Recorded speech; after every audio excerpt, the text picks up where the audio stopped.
আসসালামু আলাইকুম। আমি মোহাম্মদ মুমিন মিয়া। আমি বগুড়া থেকে এসেছি। ভৌত বিজ্ঞানের উপর আর কি ভাইবা দিলাম। তো মোটামুটি আর কি সবাই মানে হচ্ছে যেগুলো কোশ্চেন করেছিল সবকিছু পেরেছি।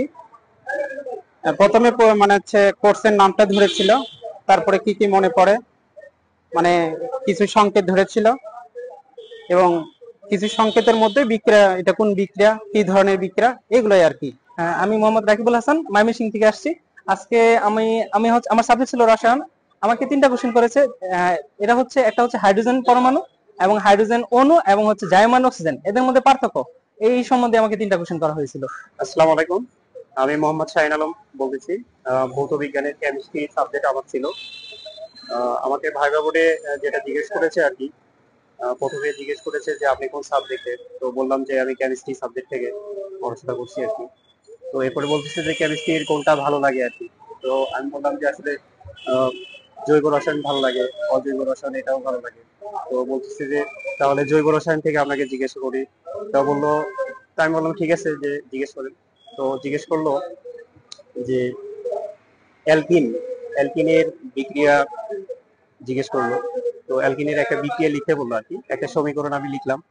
এরপরে লেখার পরে বললো যে এটা আসলে কোন ধরনের বিক্রিয়া, পরিবারকরণে কোন ধরনের বিক্রিয়া। তো আমি বললাম যে এটা আসলে ঘনীভবন বিক্রিয়া। এরপরে আমাকে জিজ্ঞেস করলো যে গ্লুকোজের সংকেত কি। তারপরে আমি গ্লুকোজের সংকেতটা লিখলাম আর কি। লেখার পরে এখানে বললো যে এটা গাঢ়নির সংকেত লিখতে।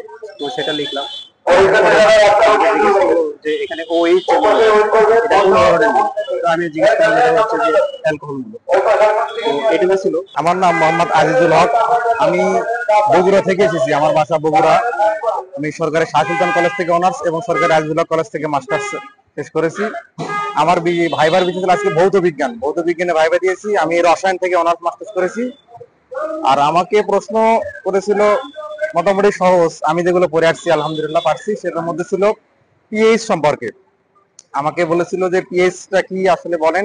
পিএইচ এর সমীকরণটা আমি লিখে দেখাইছি সংজ্ঞা বলার পরে। তারপরে পিএইচ সম্পর্কে, পিএইচটা কি জন্য হয়, ব্যবহার করা হয়, কি করা হয়, আমি বলেছি এটা দ্বারা অম্লত্ব, ক্ষারকত্ব এবং এগুলো নির্ধারণ করা হয়। তো অম্লত্ব কত পিএইচ এর মান হলে হয়, ক্ষারকত্ব কত পিএইচ এর মান হলে হয়।